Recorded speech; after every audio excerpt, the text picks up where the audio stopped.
Ladies and gentlemen, welcome to another edition of In the Pit with your host, Lobo Tigre. Our victim of the day is Gary Thompson. He's the CEO of Brixton Metals. And actually, I've known Gary for quite a long time. There was an exciting high-grade silver discovery on his Thorn property. We were just discussing it. I think it's more than 10 years ago, maybe almost 15 years ago. And I went up to have a look, and now the Brixton story has changed a lot. So it seemed like a good time to get an update from Gary. Gary, welcome to the show. Why don't you give us the 30,000-foot overview, and then I've got questions. Well, thanks, Lobo, and it's good to see you again. Yeah, so for people that aren't familiar with Brixton, Brixton Metals is a junior exploration company. We're focused on copper and gold, and we're really in the discovery phase of our life cycle as a junior exploration company. So lots to talk about. It's a big project that we're really focused now on our Thorn project. If you follow Brixton for the last few years, we do have 3 other assets that are wholly owned. And but we've over the last few years, we're pivoting to focus on Thorn, which is really the big prize that we believe is there. And then we're looking to monetize our non-core assets, and we can talk a little bit more about those. All right. Thank you very much. Very pithy. So yeah, you've had Thorn for 15 years or so, longer than when I was there. And as I recall, it was a discovery called Oban, and I think there was even a resource on it. But now that's hard to find. It's not in your presentation. It's not even on the property page. It's a whole new concept. I understand that you're going for something else, but for anybody that's followed the Brixton story for a while, like, walk me through why this time is really it, if you can.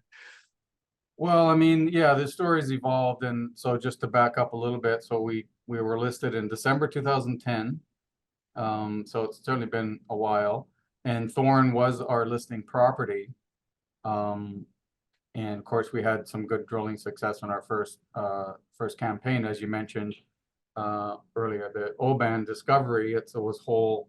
I remember it well. It was hole 60 because I fell out of my chair when I saw the over limit assays. It was 95 meters of 900 gram silver equivalent. So 628 silver, 1.7 gram gold, plus base metals from surface. So that was a pretty remarkable hole. By the way, that also attracted Hecla, which is still a shareholder. They were 1.19%. And the likes of Robert McEwen as well.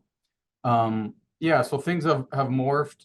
We did drill some more holes around that Oban, and in fact, I would argue that we probably should continue to drill more holes there. Yeah, it certainly evolved. I would say where things really changed for us is probably, of course, we had to endure the downturn of the market, so that wasn't fun. And I remember 2015 was was pretty challenging for the whole sector. Really, I think marked the bottom, and we can talk about why we're in the situation we are now, broadly speaking. But I think where really changed for Brixton was about 2018, maybe even 2016, when the market did start to bounce back. We felt that maybe we should diversify, pick up some other assets, jurisdictionally, but also commodity focus. And if you recall, that whole 60 was quite rich in silver. I mean, there was a 9-meter section there of 3 kilos of silver. And then 2016, we actually acquired as part of our diversification. And maybe because part of the challenge with Thorn is its seasonality issue. We got 6 months of the year where we can work it. And then we picked up the project in Ontario called Langus, and it's part of the Cobalt Camp. As some people may know, the Cobalt Camp actually produced over 500 million ounces of silver, generally quite high grade. And so we picked up these claims, actually quite a few claims, and now we've reduced those to the 2 past producing silver mines, one's called Langus, one's called Hudson Bay. And those have generated some pretty remarkable silver numbers as well. So we've had a number of campaigns on that project, and I still think it's a bit of a company maker asset in its own right. I think it's a standalone project, and at one point we were going to spin it out because it does have a lot of cobalt. If you remember back in 2018, cobalt was the flavor.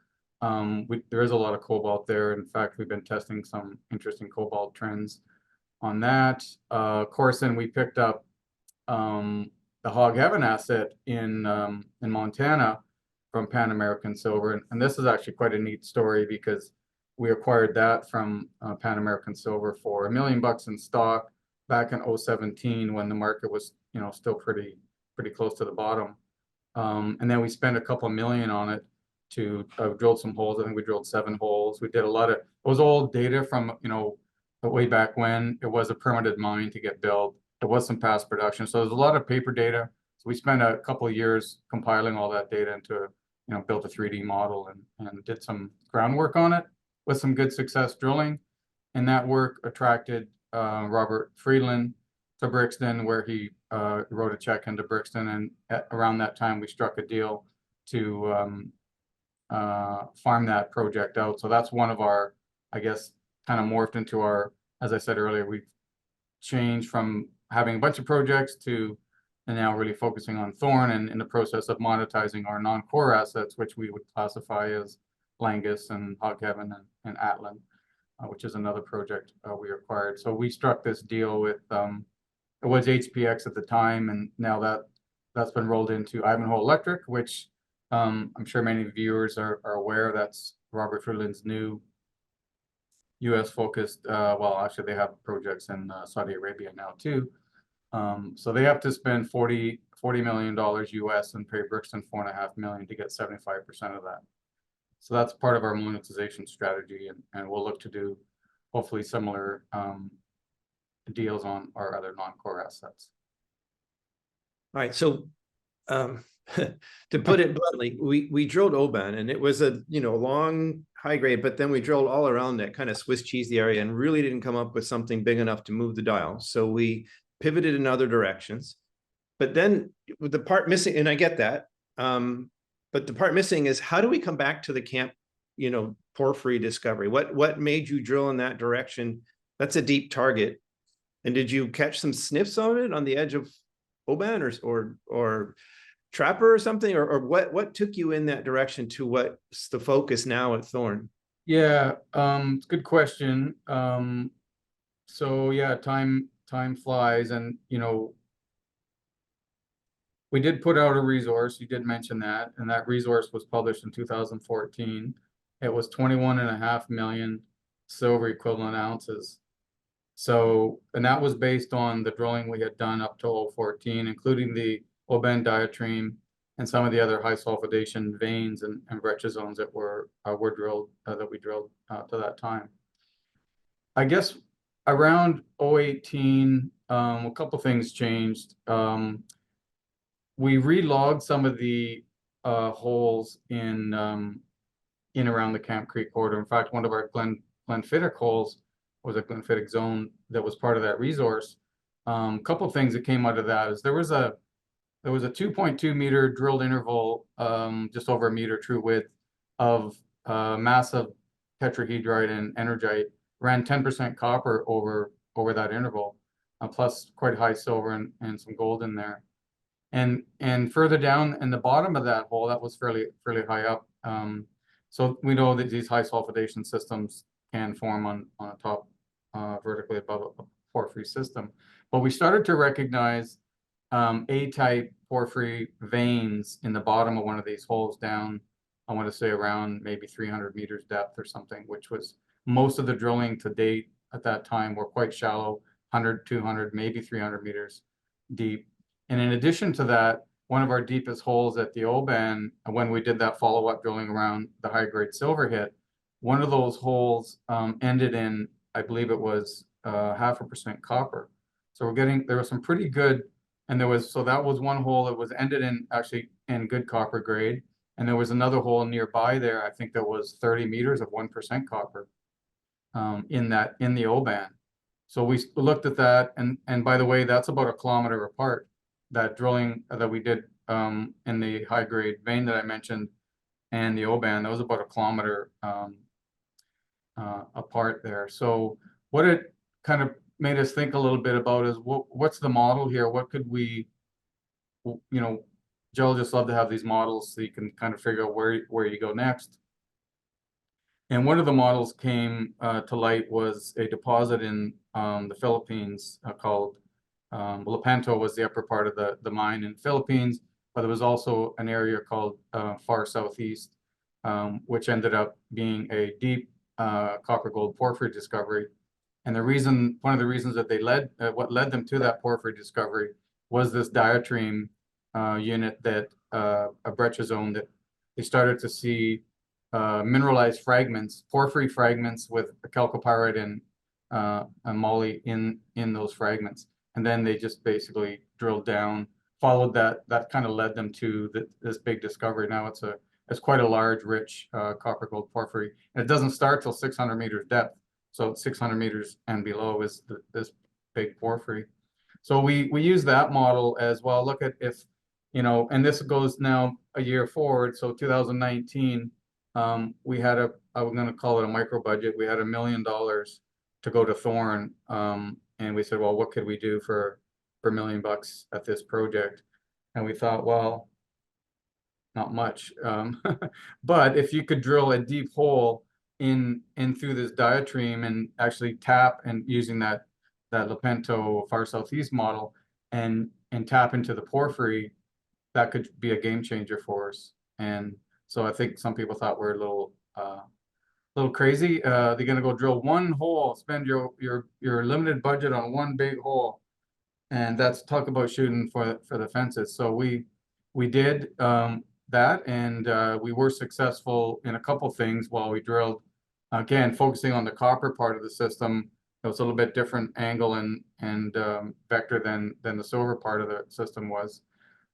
We drilled 554 meters of just about a percent copper. Within that was 136 meters of over 2% copper equivalent. And there was still a lot of silver in that hole.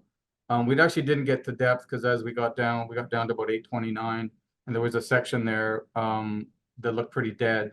And I think arguably we probably should have pushed it down because the grade did start picking up again at the bottom. So that hole did a couple things for us. Obviously, we were able to raise capital. We attracted Eric Sprott. We raised $8 million on the back of that hole. But one of the important things that came from that is around 400 to 600 meters depth, which we hadn't drilled there anything to those depths before.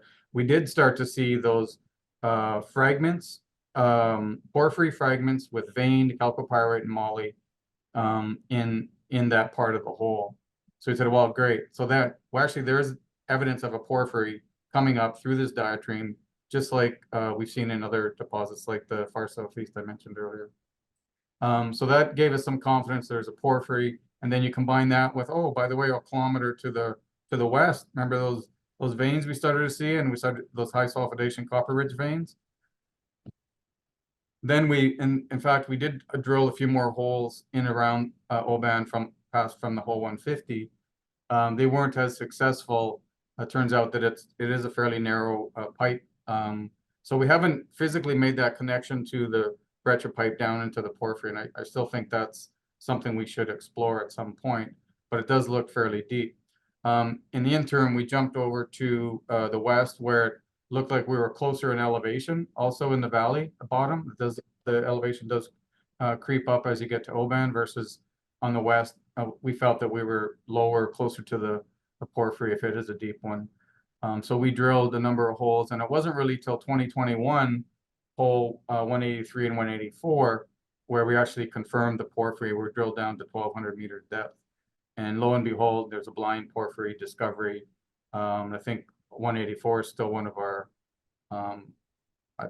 better porphyry holes. We had 320 meters of a percent copper equivalent, ending at 1,200 meters, ending in copper mineralization. So one of the things that we're doing is actually drilling in and around these deeper, better holes to see if we can find the high grade part of the system.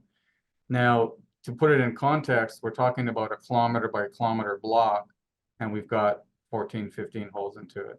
So big spacing still between these holes. So we have made a legitimate blind porphyry discovery, albeit it took us 10 years to, I guess, convince ourselves to continue to drill deeper. and all the previous operators before us just all drilled too shallow. So that's a interesting discovery, I would say, and we're still drilling there. We've got 2 holes into it now this year, and I think 1 more, and then we are taking steps out further to test some of these other porphyry centers that we believe exist nearby. Okay, so congratulations on the blind discovery. I think that's why we're having this conversation. It's a different Brixton. But so, I think I know the answer to this question, but I got to go ahead and ask it. I was looking at the table of results, and we've got one relatively high grade hole there, and the rest look pretty low grade. And that's even looking at the copper equivalent. You look at the copper itself, 0.19, 0.27, or whatever. At those depths, those are not great grades. But so the answer is that's not the deposit we're going to mine yet. We're still in the discovery phase. And you're looking to vector in on higher grade blobs that you might block cave or something, or where do we go from here? Yeah, I think that's right. We do recognize that these grades at this depth are challenging for sure. What we'd like to be seeing are sort of 1% copper plus the moly, silver, and gold that we get as byproducts. One thing that we do see, and we're still kind of trying to figure that part out, is our deepest hole, 1650, we drilled in 2023. If you look at the profile of that, the moly continues to increase all the way down the hole. In fact, even at the bottom of the hole, we're getting really jacked up moly. So the moly is kind of doing its own thing, it appears, and we're still trying to find that copper core, the high grade copper core. So we continue to push holes into this thing. Again, the spacing that we have in this 1 kilometer block are 200 to 400 meter spacing. You could still find potential ore body within those holes that we drilled. We know we've got a porphyry there. We're just trying to find that high grade part of the system that will get this thing moving. But having said that, we also don't want to blow our brains out on drilling deep holes this year, because we have lots of other things that we're chasing, and part of the beauty of the Thorn project is we've got no shortage of targets. Part of the challenge of the project is we've got so many targets. So we're trying to rank these things and prioritize them. And what we'd like to find is something at surface, closer to surface, that has some high grade that maybe we could look at that as a starter pit, or maybe that's the prize. And I say that we're in the discovery phase because we really are trying to find a big discovery on this project, and it's a bit daunting that there's big space. I mean, we now have a massive block at something like 2,800 square kilometers. So it's the size of a country like Croatia, 80-kilometer trend by 40-kilometer wide, and you got 6 months of the year where you can go drill it. So we continue to do classic boots on the ground geophysics, mapping, and we are excited for this year because while we are taking a couple more shots looking for that higher grade part of the Camp Creek discovery, we are looking to make some new discoveries. Like we have a couple targets, one on the north area of the property. For the lack of a better name, we're calling it the North Target. It's a big area as well. We've never drilled up there. And an area called Cirque, which is about 3 kilometers to the east of the Camp Creek discovery. We're seeing actually pretty good looking copper mineralization at surface. So we've got some holes into that now. That looks pretty interesting. And yeah, we're hoping to make some new discoveries and show that, yes, these things do form in clusters, and here's some more that we can demonstrate this project will deliver for a long period of time. And that's kind of what we're working on. So the targets on these other areas, Cirque and the North Target, are more porphyry targets again? Or are we looking for distal epithermal systems? Or they look like they're they're independent porphyry systems, similar in age, some age dating that it's come back. Looks like maybe they're plus or minus 1 million or 2 million years different from the mineralization that we have in Camp Creek has been dated in that sort of 85, 86 million year. And some of these other ones are close. They're similar age rocks, Cretaceous age intrusions. We believe that they're different systems just based on the initial work that we've done. I mean, the north target is 15 kilometers away from Camp Creek. It's on the other side, Right. Okay. another mountain range. So they're definitely complete systems, it looks like. And the rocks that we're seeing out at Cirque so far, from what I've seen, don't look like Porphyry X, which is the main porphyry phase that's driving the Camp Creek mineralization. So those people who said you were crazy blowing your last $1 million on a long, deep hole, are they now telling you you're crazy to go explore other stuff? Why not focus on the discovery in hand? Well, we certainly get, I guess, maybe some confused people why we are drilling here, there, and everywhere. And again, we're in that discovery phase. But I guess what we don't want to do is get too tunnel visioned on something. It's deep and expensive holes to drill when you could have some low-hanging fruit over here. So we're just trying to be thorough, make sure that we've run down these targets. If it doesn't pan out, okay, those things didn't work. I mean, that's exploration, right? You've got to take some shots, and I think we're still trying to find the prize and demonstrate that it's we have more than one, and it's just a process of elimination, I guess. So we're still in that discovery phase, and while this year is a big copper porphyry target, I guess, exercise for us, we still have some pretty interesting gold targets, and I'd like to get some holes into the Trapper gold target, which is more of an epithermal. It's a base metal vein, a zone that is quite shallow. In fact, we drilled some really good holes on that. It is a gold target, but we've only drilled down to about 400 meters where we're still in mineralization. So I think that, that story has not been totally fleshed out either. There's still room to expand that zone that we've drilled for the last 3 years, called the Trapper gold target. So we have it for about, I don't know, 400 or 500 meter strike down to 400 meters.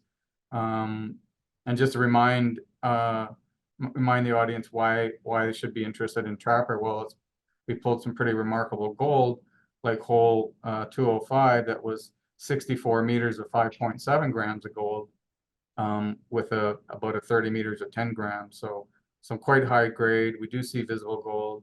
So while it's a big porphyry push for us this year, that target is at surface. It does look like the way it's sitting right on the ridge top there, it could have a low strip ratio potential starter open pit. So we're just trying to flesh these things out. Which one is the big prize maybe that will get the market excited, and which one is going to be the first one to go? And I think we're still trying to determine that ourselves, where our resources go. I do want to ask a bit about the other properties, but before we move on, as I recall, there's a cartoon of a geological, I don't want to call it a section, it was more like geological theory, I guess, or model for Trapper. And it looked like there were 3 red blobs, maybe dilation zones or something, I don't know. Am I remembering that right? Or it's not one target, it's 3 zones in that area, or? Well, it may be. We did find some copper about 5 kilometers to the south, some bornite actually, which is quite interesting. What we know about Trapper now is that the age of the intrusions are very similar to the Camp Creek intrusions. Maybe one of the phases from Camp Creek, it may be similar. That's about 8-9 kilometers away. The gold seems to the richest part of the gold is on a contact between the diorite intrusion and the older Lapilli-Tooth Stuhini volcanics. Now, while the gold can be hosted in either the volcanics or the intrusion, in fact, they are hosted in both, it seems to be at that contact is where the grade is better. So there is some structural control to it. We've done some structural interp on this and continue to look at the structure here. One of the things that seems to be working for us is our magnetics. We've done some fairly high resolution magnetic surveys, and we have a mag low at right at where all the good gold grades are, the drilling that we've done. And there are some other mag low features that do correspond quite well with geochemistry. So we're actually doing some infill on the geochemistry. So we're still trying to figure this thing out, but it does look like it's structurally controlled. It is a complex structural network there. But again, I don't think the story is over on Trapper, and I can get some holes into this year, well, hopefully that'll kind of fire it up a bit more. All right. So you've got 2 holes already into Camp Creek, 1 more coming. And then how many holes on Trapper and how many holes at North? Well, don't know the extent of it. In fact, going into the season, we laid out 3 holes for Camp Creek. I think we laid out about 3,500 meters for Cirque, and maybe another 3,000 meters for North Target. And then we'll kind of see how that evolves. And I mean, look, at any one of these things could could hit the mother lode, if you will, the honey hole, as I call it. And then, things could change. You go, well, hey, maybe we take some meters from there and we put them over here. And, we kind of left the back part of the season unallocated drill meters just for that reason. If you find something exciting, that kind of changes your scale and scope. And okay, so Cirque, not Trapper this year. What's the budget for that? Well, out of the 19 million that you had at the end of March, how much in this year? Yeah, so we raised 14.5 million at the end of last year. Of that, 12.5 million is going in the ground this year. So, and then part of that drilling budget is some geophysics. We're doing some ground MT geophysics, magnetotellure, which will give us some, actually can see quite deep there. So looking for some conductors to help vector our drilling. And a bunch of geochem, like pretty much every year we like to get anywhere between 1,000 and 3,000 rocks and soils, because that's still been our primary tool for these discoveries is good geochem work. And again, we're finding new stuff all the time over a big area, and there's other targets that we still want to work and bring those up for future drilling targets. All right. Okay, well, there's a lot more I could ask, but I do want to get to Langus, because I remember when you acquired that was like, oh, this is really interesting. There's a wealth of data there. There's all this past production. As you say, there's some diversification. But it seems how did that become from really exciting new direction to non-core project that we're looking to monetize? What went wrong? Well, I don't think anything went wrong. It's just, again, it's a bit of a allocation of resources. I guess, if the market was in better shape, and I point to the fact that we're at 560 on the TSX Venture Composite Index, and the bottom was like 450, and the top was 3,200. So we're just in the bottom. I think we're still bumbling around the bottom as the sector goes, and that's just a general funds flow. So we haven't seen the flow of funds come into our sector like perhaps we would like to see. So there's nothing wrong with it. I think again, it's just we have a certain pot of money, and we have to say, okay, well, where do we spend the resources? And ultimately it comes down to where's the best bang for your buck. So not that Langus is wrong, but I look at the size of the prize at Langus. I mean, the whole camp produced 550 million ounces of silver. Could we have 100 million ounces of silver there at Langus? Yeah, potentially. But if you look at the potential for something, you wave your arms when you say that. Well, you wave your arms. I mean, we're a long ways away from that, and I think part of the challenge is there is that you've got to do a lot of drilling to get, a resource together, which we haven't put a resource together on Langus. So I think it's going to take a lot more work to get there. But if you wave your arms and say, well, what's the potential, the big upside potential there compared to, say, something like Thorn? Just the scale and scope of the opportunity is, we believe, so much bigger at Thorn. Yeah, it's more expensive and it's remote, but the size of the prize, I think, is much bigger. Not to downplay Langus, because I think that's a great little high-grade silver opportunity. Good infrastructure. I mean, you can't beat the infrastructure. Our drilling costs there are remarkably low. So there's lots of promise, I think, for Langus. And I think as silver continues to gain market attention, I think we'll see some suitors on that, maybe a JV or a sale, or look to monetize that again, just so that we can focus our efforts on what we believe is the big prize up at Thorn. Gotcha. Well, I'm glad to hear you admit that Thorn is remote. I have to say, I raised an eyebrow when I saw in your presentation that it says easy access, 45-minute flight from Whitehorse. Yeah. Well, easy relative. Not so easy tripping a drill on your back. I've been to worked in a number of projects like Galore Creek. I worked there in 04, 05. So it can take you all day sometimes to get to site on these remote locations. But I've done it 3 times now where I've left Vancouver in the morning and I had lunch in camp at Thorn. So can't say that for most places. So relatively easy to get to. Yeah, but there's some infrastructure challenges there for sure. Okay, let's talk about Hog Heaven now for a little bit. That also seemed pretty exciting, not just when you acquired it, but then some early results were pretty exciting. Ivanhoe, well, HPX, Ivanhoe. But it really seems to have cooled down. Is that, I mean, just because IE has other things on their plate, or the drill results, I mean, the last results I saw from there were, not bad, but they weren't particularly exciting either. Well, yeah, I think it's not as easy as everybody would hope these things are. Just drill a couple holes and make a discovery and everybody gets rich.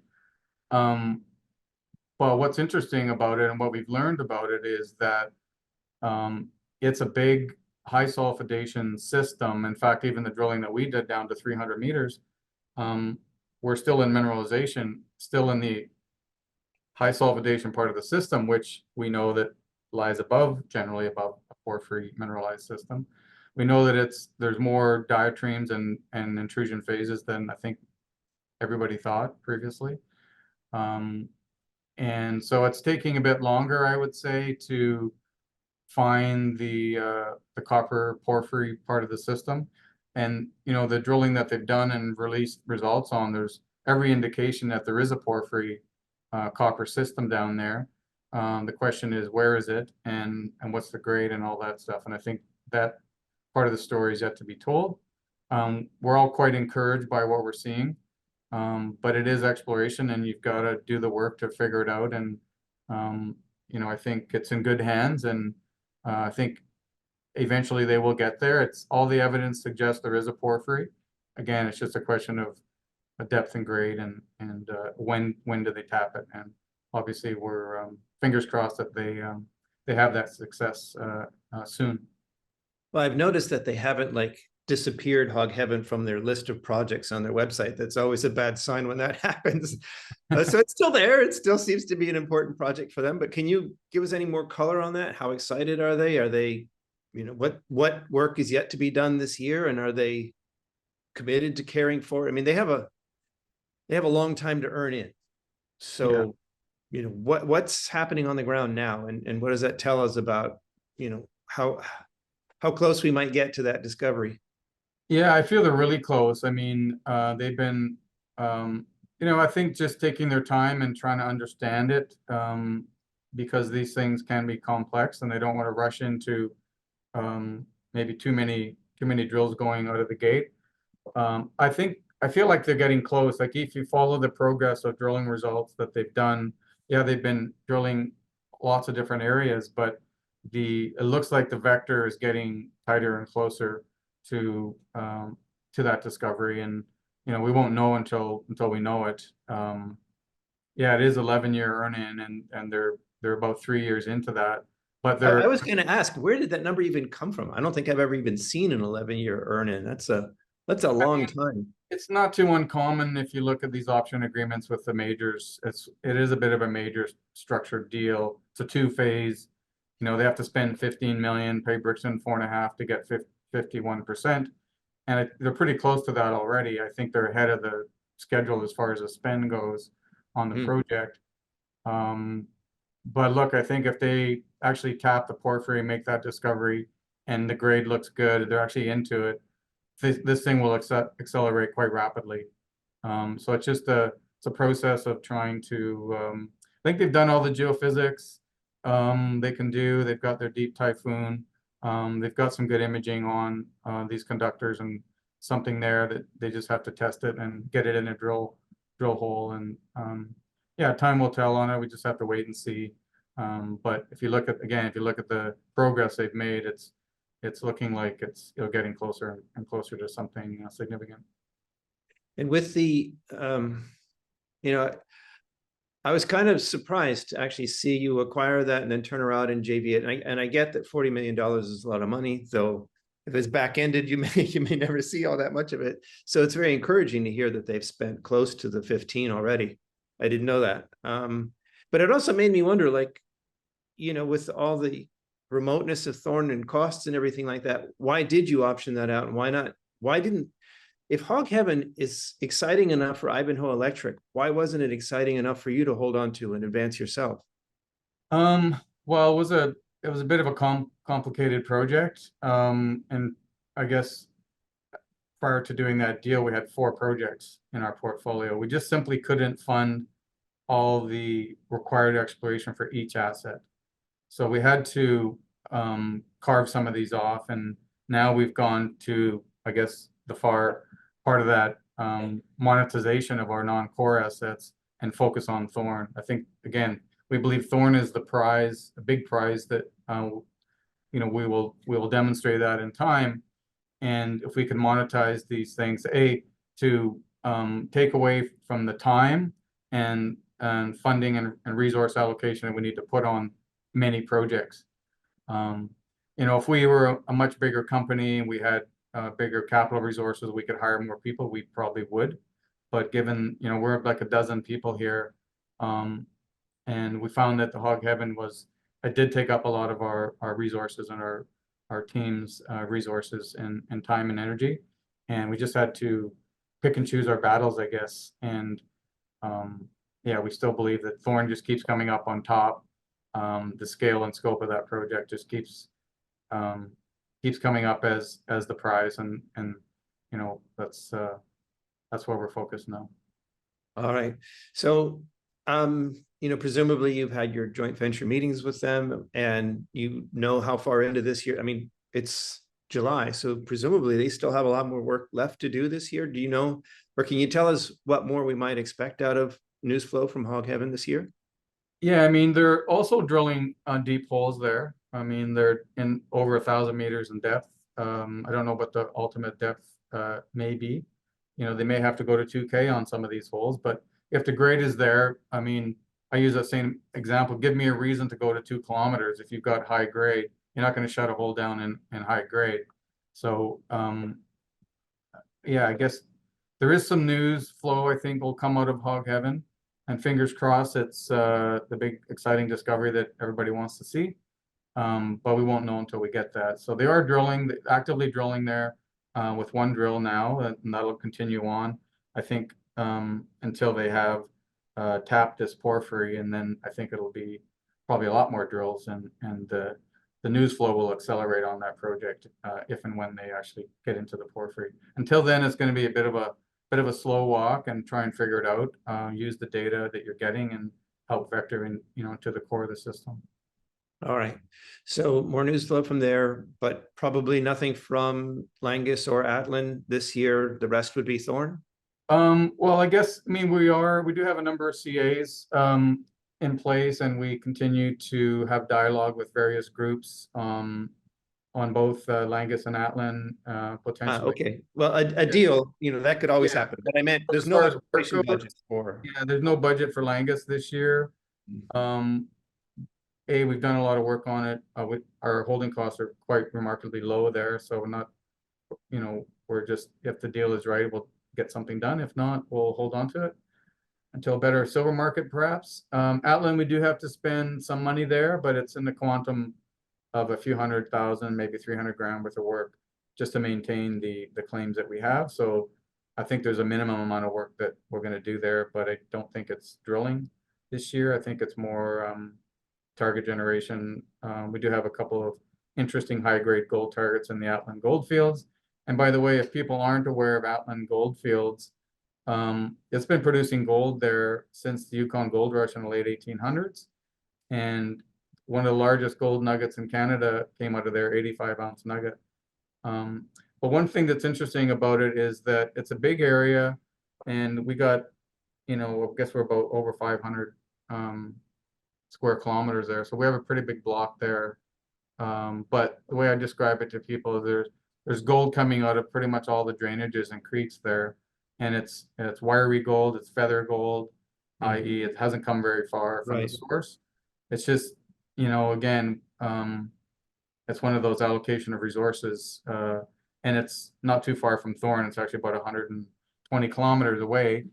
So it's just a resource allocation for us, and yeah, it's hard for us to work two projects in the same area at that scale. Okay. Well, I actually kind of like that answer because I think about the guys up in the Klondike. I was just up there visiting all those companies. Unfortunately, during the recent event at Victoria, but yeah, all these years that people have been looking for the source of that Klondike gold or sources. And there's those who think they have some ideas, but nobody's really been able to say, here it is. Here's the mother lode that produced all or much of this gold. So yeah, I think it's more targets complicated, right? It's likely multiple sources. for that much gold. Yeah, I would think so. Source, yeah.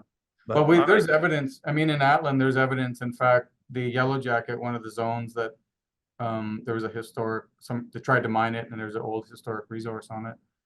They actually found, like, some of the intervals there were quite remarkable, like 500-gram gold over 5 meters.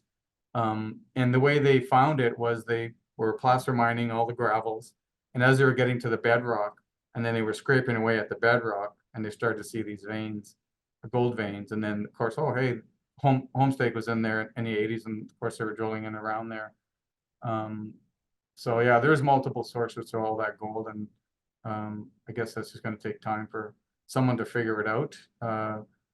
Yeah, so it's still a property of merit, and I think as the gold prices continue to, which looks like, kind of moving higher general trend, there's lots of gold there. It's just a matter of somebody putting the effort to figure it out. Come on, Gary, it's nowhere near merit. Gotcha. It is road accessible though. All right. Okay. So I get the story, and it's interesting that we've sort of come full circle back to Thorn again. Along the way, we've racked up almost an Australian number of shares issued and outstanding. Now, you're not scraping the bottom of the barrel now, but you are going to need to raise more money to keep going with these deep targets at some point. So is there talk about a share consolidation? And is that somebody who might think about buying the stock now should worry about? Yeah, I mean, it's certainly getting up there, 465 million shares as we sit here.